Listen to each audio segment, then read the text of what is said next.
Vaccines, आप सब लोग को पता है कि बचपन में सबको वैक्सीन्स लगे हैं, पैदा होते ही बच्चों को वैक्सीनेशंस लगाए जाते हैं। वो क्या होते हैं? जो वैक्सीनेशंस बच्चों को लगते हैं वो क्या है? ठीक है, आप लोगों को अब तो पता लग ही गया होगा कि वैक्सीनेशंस क्या होते हैं। थोड़ा बहुत तो सबको पता होगा कि वैक्सीनेशंस क्या इंजेक्शन है। ठीक है, उसके बाद क्या होता है, एक बार जब वैक्सीनेशन लगता है उसके बाद आपने नॉर्मली देखा होगा कि बच्चों को पेन होता है, वहाँ पर स्वेलिंग हो जाती है, उसके बाद उनको फीवर भी आता है, बहुत पेनफुल होता है वो वैक्सीनेशन। क्यों होता है वैक्सीनेशन बहुत ज़्यादा पेनफुल? लगने, वो नहीं बोल रही मैं, इंजेक्शन तो सब पेनफुल ही होता है, वो तो सबको पता है। वो उस इंजेक्शन के अलावा लगने के बाद वहाँ पर पेन हो जाता है, उस जगह पर बच्चे के पेन होता है, वहाँ पर स्वेलिंग आ जाती है और उसके बाद उसको हाई फीवर भी होता है। क्यों? क्योंकि जो वैक्सीन्स होते हैं वो क्या होते हैं, जो वैक्सीन्स होते हैं वो हमारी बॉडी में एंटीबॉडीज क्रिएट करते हैं, इसीलिए उससे फीवर और ये सब होता है, जो भी प्रॉब्लम्स होती है उसके बारे में ही आज हम बात करेंगे। तो आज मैं हिस्ट्री से स्टार्ट करूंगी कि वैक्सीनेशन की हिस्ट्री क्या है। जो वैक्सीन्स की हिस्ट्री है वो कब से स्टार्ट हुई थी? 1790 से शुरू हो गया था। तो इट मीन्स जो वैक्सीन है हमारी बहुत सारी बीमारियों के लिए लगाई जाती है। तो ये कब से स्टार्ट हो गया था? 1790 से स्टार्ट हो गया था। एडवर्ड जेनर ने, सबसे पहले एडवर्ड जेनर ने इसकी खोज की थी।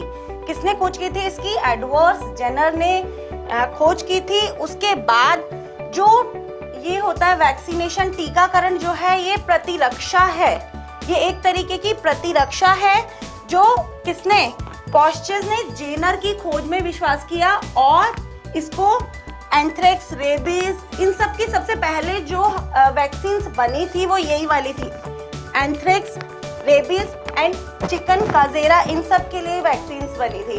इसके बाद आगे चल के अब तो बहुत ज़्यादा मॉडर्न टेक्निक्स आ गई हैं वैक्सीन्स के लिए, हम सबके बारे में बात करेंगे। जो आगे अब टेक्निक्स आ चुकी है उनके बारे में भी बात करेंगे। जो हमारी वैक्सीनेशंस होती है वो होती क्या है?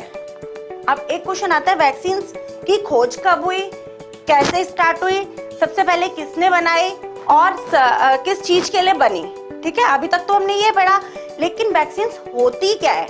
वैक्सीन्स एंटीबॉडी उत्तेजक कारक टीका कहलाते हैं। मींस एक तरीके के कुछ हमारी बॉडी में, देखो वैक्सीन्स किसके लिए होती हैं? हमारी बॉडी में जो डिजीजेस, बहुत बुरी जो डिजीजेस होती हैं, जैसे टीबी, खसरा, पोलियो, तो इन सब चीज, ये क्या है, बहुत बुरी बीमारियां हैं, इनके लिए हमारी बॉडी में वैक्सीन्स लगाई जाती है। तो ये चीजें जो ये वाली डिजीजेस होती है किससे होती है?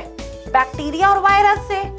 बैक्टीरिया, जीवाणु और विषाणुओं से होती हैं, ये वाली जितनी भी हमारी डिजीजेज होती हैं इनसे होती हैं। तो इनको अगर हमारी बॉडी में, देखो हम जीवाणु विषाणुओं को तो मार नहीं सकते, हमारे एनवायरनमेंट से सारे जीवाणुओं और विषाणुओं को हम नहीं मार सकते कि हम जो हमारे सेफ हो, कि हमारे लिए अच्छा काम करे उनको रख ले और जो बुरे हो उनको मार दें, ऐसा तो नहीं हो सकता। तो इसीलिए देखो हम क्या करेंगे, हम सारे चोरों को तो नहीं मार सकते, उनके लिए पुलिस स्टेशन बनाया है ना।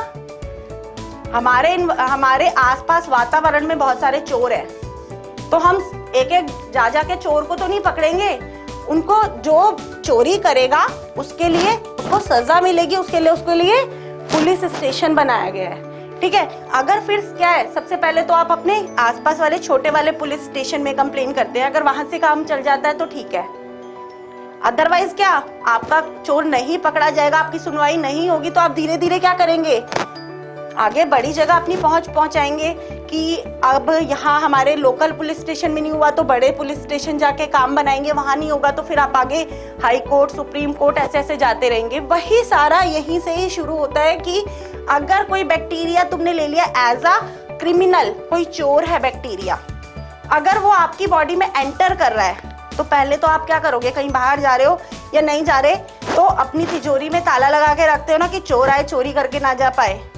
तो इसीलिए पहले ही अपनी बॉडी में अगर कोई बैक्टीरिया एंटर करे तो उससे पहले ही हमारी बॉडी में एंटीबॉडीज क्रिएट हो जाए। जो बैक्टीरिया है, माना ये बैक्टीरिया है, जो ये बैक्टीरिया ये एंटीजन है, कोई भी एंटीजन है, जो एंटीजन आपकी बॉडी के अंदर आके आपको हार्म करेगा, आपको नुकसान पहुंचाएगा और बीमारी पैदा करेगा। तो उसके लिए आपने उसकी इस एंटीजन से बचने के लिए आपकी बॉडी ने एक एंटीबॉडी क्रिएट की है। इस एंटीबॉडी को बोलते हैं प्रतिरक्षा, हिंदी में बोलते हैं प्रतिरक्षा। जो आपकी बॉडी ने एक एंटीबॉडी क्रिएट की है, वो एंटीबॉडी है क्या? वो एंटीबॉडी है, एंटीबॉडी उत्तेजक कारक टीका कहलाते हैं। मीन्स जो टीका हमारी बॉडी के अंदर लगने के बाद क्या करता है, हमारी बॉडी को एंटीबॉडी क्रिएट कर देता है। और वो जो टीका लगता है, जो वैक्सीनेशन लगती है, वो क्या होता है, वो अ पार्ट ऑफ बैक्टीरिया ही होता है। हमारी बॉडी में वो बैक्टीरिया ही डाला जाता है, लेकिन जो वो बैक्टीरिया होता है वो कैसा होता है, वो या तो डेड बैक्टीरिया होता है या फिर उसको हम इस तरीके से कर देते हैं कि वो अंदर जाके एक्टिविटीज ना कर पाए। इस तरीके का बैक्टीरिया होता है जो अंदर जाके फंक्शन नहीं करेगा और आपकी बॉडी में उसी बैक्टीरिया के अगेंस्ट एंटीबॉडी क्रिएट कर देगा। तो वो क्या होते हैं, एंटीबॉडी अगेंस्ट कारक होते हैं। इनका उपयोग जीवाणुओं और विषाणुओं के विरुद्ध किया जाता है। और सब जो हमारे लिए कॉलमेट और गुरीन ने दी थी, वो थी टीबी के लिए वैक्सीनेशन। उस वैक्सीनेशन का नाम है बीसीजी। बीसीजी आप लोगों को पता है कि बच्चे के पैदा होते ही उसको बीसीजी का इंजेक्शन लगाया जाता है, वैक्सीन दी जाती है बीसीजी की। वो होती है टीबी के लिए वैक्सीन, जो कॉलमेट और गुरीन ने दी थी। नेक्स्ट हम देखते हैं कि हमारी जो वैक्सीनेशंस होती क्या है, इसके बारे में वैसे मैंने आपको बता दिया, थोड़ा सा हम ब्रीफ देख लेते हैं कि वैक्सीनेशंस होती क्या है। टीकाकरण वास्तविक संक्रमण के दौरान, देखो अब ये टिपिकल हिंदी हो गई है, only for Hindi medium students, it's only for Hindi medium students. जितने भी मेरे हिंदी मीडियम के स्टूडेंट्स हैं उनको हमेशा शिकायत होती है कि मैम आप इंग्लिश में लेके आए हो, तो इसीलिए आज मैं आपके लिए हिंदी में लेके आई स्पेशली। टीकाकरण वास्तविक संक्रमण के दौरान, जब मान लो कि जब संक्रमण हो जाए, इन्फेक्शन हो गया, देन क्या आपको रोगजनकों के प्रभाव मीन्स उसका जो इफेक्ट है उसको क्या करना है, उसने कम करना है। अगर आपको वैक्सीन लगी हुई है, आपको टीबी की वैक्सीन लगी हुई है और तब आपको टीबी का बैक्टीरिया अगर क्या कर रहा है, संक्रमण कर रहा है, इन्फेक्शन कर रहा है, तो क्या होगा, उसका प्रभाव नहीं होगा, क्योंकि आपके अंदर एक इम्यून सिस्टम डेवलप हो गया है।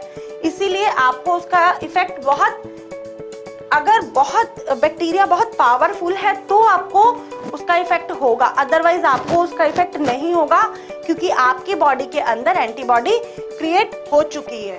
तो एंटीबॉडी के मैं आपको बता चुकी है, एंटीबॉडी बना देता है। जो बैक्टीरिया होते हैं या तो वो मृतक होते हैं, मीन्स किल्ड बैक्टीरिया डाले जाते हैं आपकी बॉडी में, या फिर वो कैसे होते हैं, डेड होते हैं, या फिर वीक बैक्टीरिया आपकी बॉडी में डाले जाते हैं। सेम यार यही है, सेम ही की जो मृतक या कमजोर बैक्टीरिया शरीर के अंदर एंटीबॉडी क्रिएट कर देते हैं।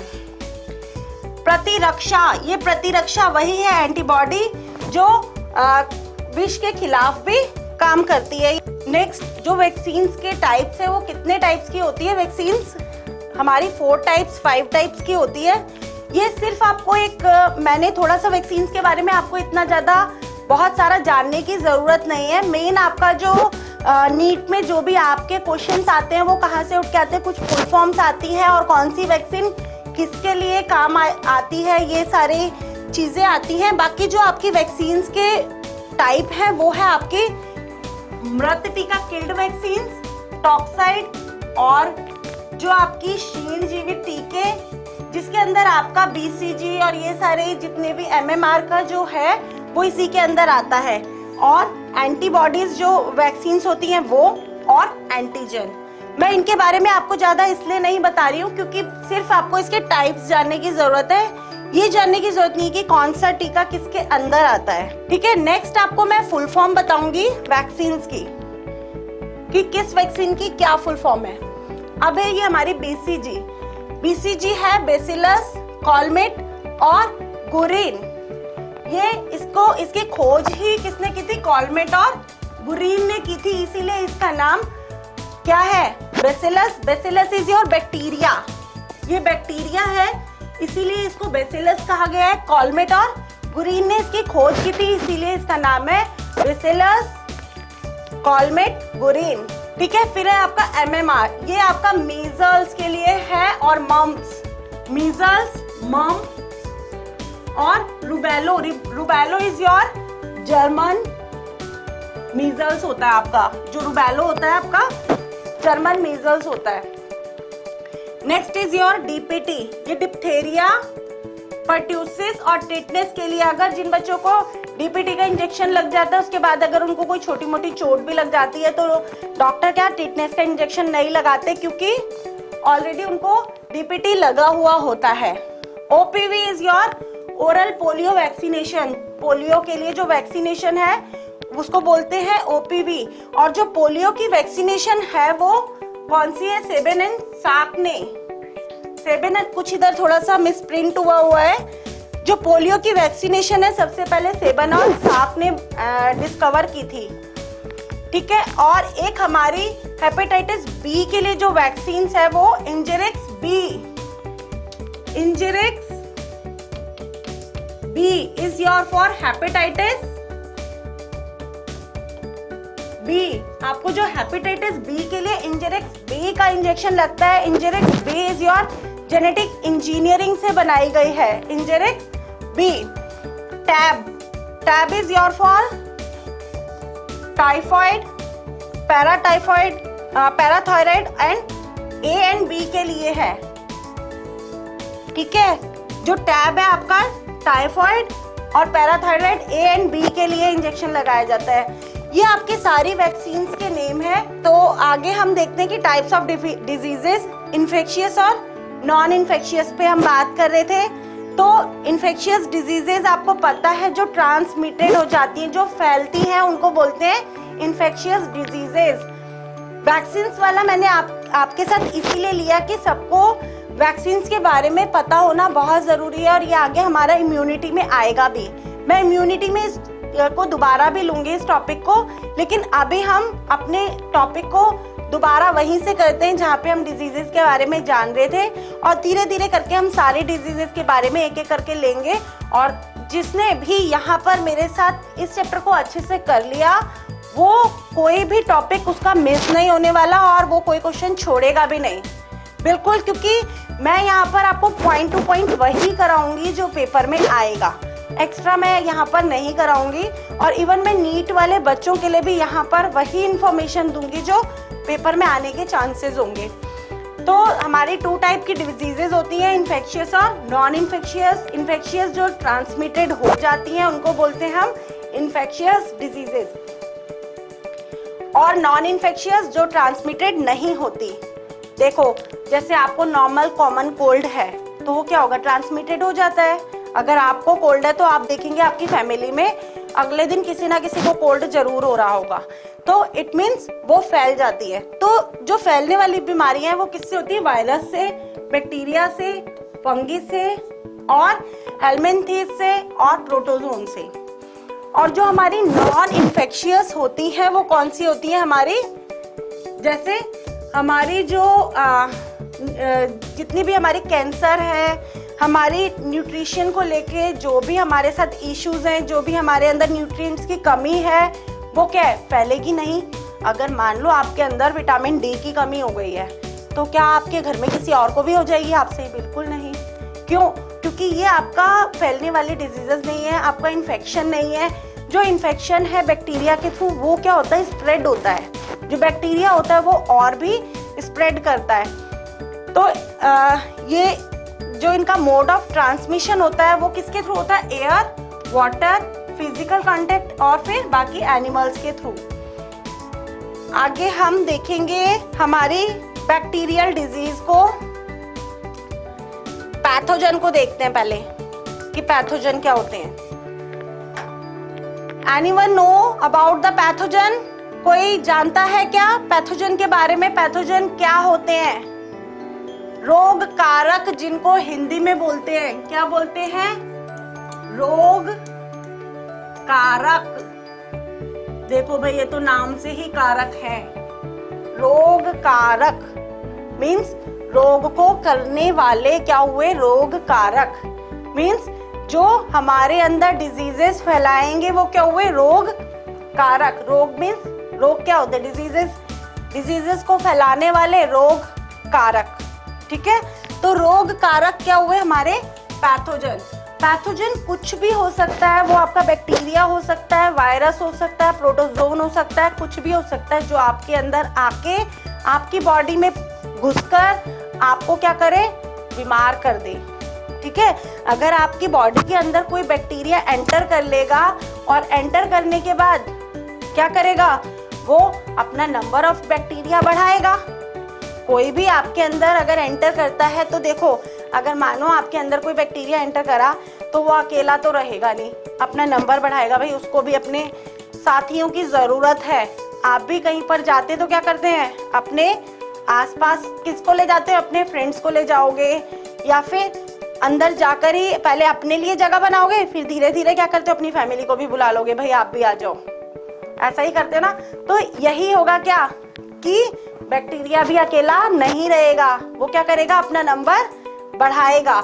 और अपना नंबर बढ़ाकर क्या होगा, जैसे ही उसका नंबर बढ़ेगा हमारी बॉडी की इम्यून पावर कम होगी तो क्या हो जाएंगे, हम बीमार हो जाएंगे। तो पैथोजेंस क्या होते हैं, सारे वायरस होते हैं, बैक्टीरिया होते हैं, फंगस होते हैं, प्रियॉन्स होते हैं, ये सब क्या करते हैं, हमें बीमार करते हैं, हमारी बॉडी के अंदर एंटर करेंगे और देन हम क्या करें, हो जाएंगे, बीमार हो जाएंगे। तो जो भी बैक्टीरिया या कुछ भी आउट से हमारी बॉडी के अंदर प्रवेश करके हमें बीमार करता है उनको बोलते हैं हम पैथोजन। पैथोजन हमारे कुछ भी हो सकते हैं, बैक्टीरिया, वायरस, प्रोटोजोन्स, कुछ भी।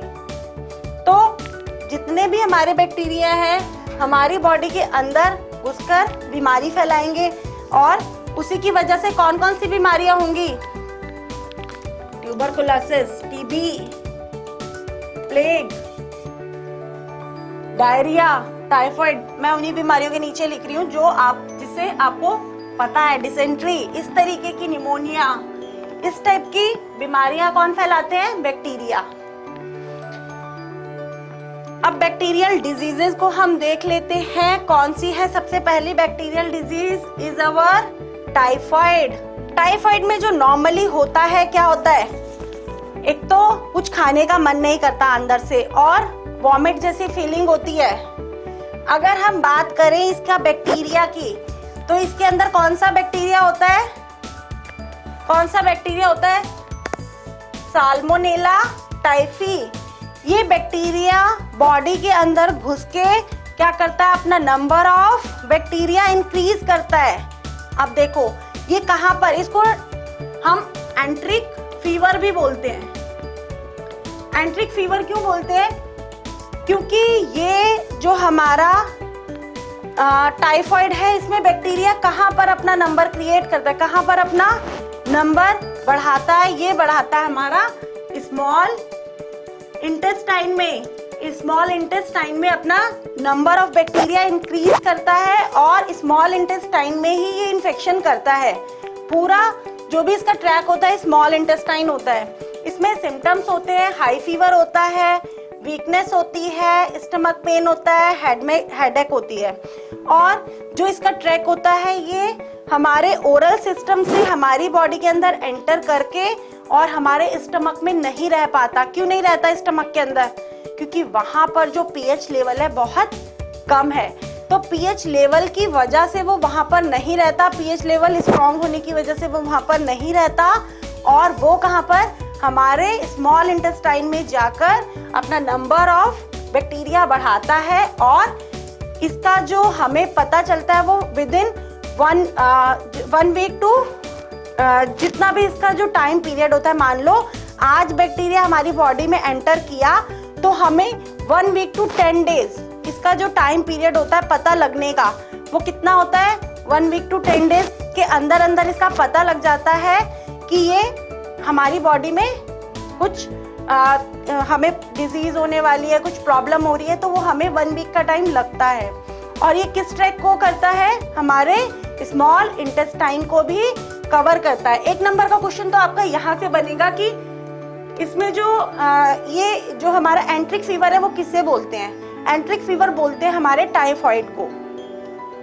और ये कि एंट्रिक फीवर बोलते क्यों है, क्योंकि ये हमारे स्मॉल इंटेस्टाइन को क्या करता है, स्मॉल इंटेस्टाइन में अपना नंबर ऑफ बैक्टीरिया इंक्रीज करता है, वहीं पर इसका घर होता है। स्मॉल इंटेस्टाइन ही क्या है, उसका घर होता है, वहीं पर ये रहता है, वहीं पर इंक्रीज करता है और वहीं से इन्फेक्शन हमारी पूरी बॉडी में क्रिएट करता है। और इसका जो बैक्टीरिया है, कॉजेटिव एजेंट है, वो कौन सा है, साल्मोनेला टाइफी। ये अभी यहीं पर ही आपको लर्न हो जाना चाहिए। साल्मोनेला टाइफी है इसका जो बैक्टीरिया का नाम है, साल्मोनेला टाइफी है। इसके सिम्टम्स ये होते हैं और उसके बाद अगर किसी को इस तरीके के सिम्टम्स होते हैं तो डॉक्टर बोलता है भाई विडाल टेस्ट करा के आओ। कौन सा टेस्ट, विडाल टेस्ट। इसके लिए कौन सा टेस्ट होता है, विडाल टेस्ट। विडाल टेस्ट के बाद ही ये डायग्नोज होता है कि किसी को टाइफाइड है कि नहीं। तो होप आप सबको ये समझ में आ रहा होगा। इसके साथ एक और हम बैक्टीरियल डिजीज लेंगे। ये बैक्टीरियल डिजीज हमारी टाइफाइड जो बैक्टीरिया के थ्रू होती है। Next is your pneumonia. बहुत सारे बच्चे देखो, टाइफाइड पता है नॉर्मली बहुत सारे लोगों को होता है, इसी तरीके से निमोनिया भी बहुत सारे बच्चों को होता है। आसपास किसी को फैमिली में आपको पता होगा निमोनिया में क्या क्या लक्षण होते हैं। क्या लक्षण होते हैं, क्या सिम्टम्स होते हैं निमोनिया में। जो जनरली सिम्टम्स होते हैं क्या होते हैं कि ब्रीथिंग में प्रॉब्लम होती है, आसानी से सांस नहीं ली जाती, ठीक है ना। क्यों, आपको अगर आपको डॉक्टर बनना है तो आपको ये समझना, देखो भाई अगर निमोनिया में सांस नहीं ली जा रही है तो क्या प्रॉब्लम हो सकती है। सांस लेने में प्रॉब्लम हो रही है तो क्या, इसका मीन्स क्या अफेक्टेड है, हमारा जितना भी हमारा रेस्पिरेटरी ट्रैक है वो इन्फेक्टेड है। किससे, बैक्टीरिया से। बैक्टीरिया ने किसको इफेक्ट किया है, हमारे रेस्पिरेटरी ट्रैक को। यहाँ पर जो भी बैक्टीरिया है हमारा, अभी बैक्टीरिया का नाम मैं आपको बाद में बताऊंगी, लेकिन जो बैक्टीरिया है वो क्या करता है, सीधा हमारे लंग्स पे अटैक नहीं करता। यहाँ पर लंग्स को कुछ हार्म नहीं होता। अगर ये बीमारी काफी लंबे समय तक रहे तो आपके लंग्स को नुकसान पहुंचाती है। अदरवाइज ये क्या करता है, सीधा आपके जो भी आपका एल्वोलाई और ब्रैंकियोल्स होता है उसमें क्या करता है, पानी भर जाता है, उसमें फ्लूइड भर जाता है, जिसकी वजह से उसके अंदर एयर नहीं पहुंच पाती। देखो आपने 10th में आपका कंप्लीट पढ़ा है रेस्पिरेटरी सिस्टम, फिर उसके बाद आपने अपना 11th में भी बहुत अच्छे से पढ़ा है। 11th में भी पढ़ा है ना पूरा कि एल्वोलाई के अंदर क्या होती है, हमारी गैसेस एक्सचेंज होती है, आपकी ऑक्सीजन जाती है और वहां से आपकी कार्बन डाइऑक्साइड को कलेक्ट करके बाहर भेजती है। एल्वोलाई के अंदर जब आपकी गैसेस एक्सचेंज होनी है तो वही एल्वोलाई के अंदर ही आपका क्या भर जाता है, एक फ्लूइड भर जाता है, जिसकी वजह से गैसेस एक्सचेंज होने में प्रॉब्लम होती है, बहुत मुश्किल होती है, इसीलिए आपको सांस लेने में दिक्कत होती है। तो उसके अंदर फ्लूइड भर जाता है जिसकी वजह से क्या होता है कि सांस लेने में दिक्कत हो रही है। तो इसमें अफेक्टेड जो भी होता है आपका रेस्पिरेटरी ट्रैक अफेक्टेड होता है और इसकी जो पॉजिटिव एजेंट है वो Streptococcus. कोकस is your bacteria. You all know ना द कोकस, आपने अभी पढ़ा भी होगा कोकस, बेसिलस, ये क्या है, बैक्टीरिया की शेप के अकॉर्डिंग नाम है ना बैक्टीरिया के। तो इसका स्ट्रेप्टोकोकस निमोनिया यहीं से ही हो गया है, बहुत इजी है। हीमोफिलस इन्फ्लुएंजा, 2 बैक्टीरिया होते हैं जो आपको अफेक्ट करते हैं किसमें, निमोनिया में। इसके जो सिम्टम्स है मैंने आपको बता दिया, फीवर होता है, चिल्स होती है, कफ होता है, हेडेक होती है, आपकी जो लिप्स होता है वो सूखते हैं और ग्रेइश होती है, जो आपके जो नेल्स होते हैं वो जब ज़्यादा बुरी कंडीशन हो जाती है तो ब्लूइश में कन्वर्ट होने लग जाते हैं। तो ये तो आपका निमोनिया के बारे में है, आप जुड़े रहिए। Thank you.